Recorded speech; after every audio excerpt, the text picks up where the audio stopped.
Brought to you by Haier, world's #1 home appliances brand.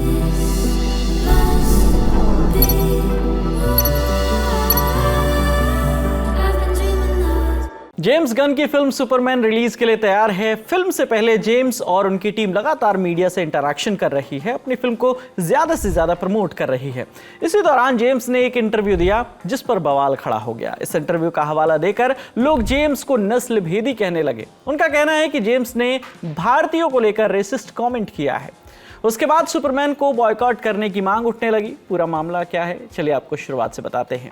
James Gunn पहले Marvel studios के director थे। वहां उन्होंने गार्डियन ऑफ गैलेक्सी जैसी फिल्में डायरेक्ट की। बाद में वो इसकी राइवल कंपनी डीसी स्टूडियो के सीईओ बन गए। सुपरमैन इस स्टूडियो की उनकी पहली फिल्म है। जब से जेम्स ने डीसी स्टूडियो की कमान संभाली है, तब से जैक स्नाइडर के फैन उन्हें लगातार ट्रोल कर रहे हैं।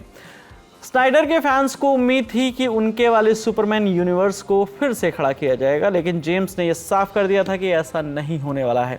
इसके बाद से स्नाइडर के फैन जेम्स और उनकी सुपरमैन फिल्म के खिलाफ नेगेटिव कैंपेन चलाने लगे। सुपरमैन के प्रमोशन के दौरान रील रिजेक्ट्स चैनल के ग्रेग एल्बा ने जेम्स से पूछा कि वो ऑनलाइन हेट को कैसे डील करते हैं। उनका इशारा स्नाइडर फैन से मिल रही नफरत की ओर था।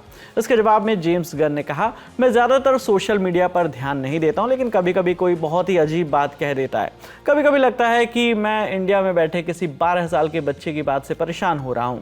समझ रहे हो ना? फिर सोचता हूं कि छोड़ो, जाने दो। उनकी इस बात के दो मायने निकाले गए। एक तो ये कि जेम्स ये कहना चाहते हैं कि दुनिया के किसी भी हिस्से से कोई उनके बारे में क्या लिख रहा है उससे उन्हें फर्क नहीं पड़ता। वहीं दूसरा मतलब ये निकाला गया कि वो ऐसा कहकर जाने अनजाने में जैक स्नाइडर के फैंस पर तंज कस रहे हैं, क्योंकि ये माना जाता है कि भारत में स्नाइडर की बड़ी फैन फॉलोइंग है। मगर दोनों ही मामलों में इस बात को नज़रअंदाज नहीं किया जा सकता है कि उन्होंने भारत का एग्जाम्पल दिया है। कहने की जरूरत नहीं है, उनके इस बयान ने इंटरनेट पर खूब बवाल मचाना शुरू कर दिया।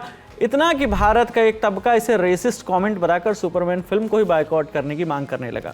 हालांकि एक दूसरा पक्ष ये भी है कि जेम्स गन अक्सर भारत के लिए अपना प्यार बरसाते रहते हैं। हाल ही में उन्होंने यहाँ तक कहा था कि वो किसी इंडियन एक्टर को अपनी सुपर हीरो फिल्मों में देखना चाहते हैं। 2023 में हिंदुस्तान टाइम्स से हुई बातचीत में उन्होंने माना था कि उनके ऊपर इंडियन फिल्मों का काफ़ी ज़्यादा इन्फ्लुएंस रहा है। बॉलीवुड फिल्मों की तारीफ करते हुए उन्होंने कहा कि इनमें प्यार, ड्रामा और बहुत सारा म्यूज़िक होता है, इसलिए वो इन्हें बहुत पसंद करते हैं। तो आप दर्शकों की इस पर क्या राय है, आप हमें कमेंट सेक्शन में ज़रूर बताइएगा।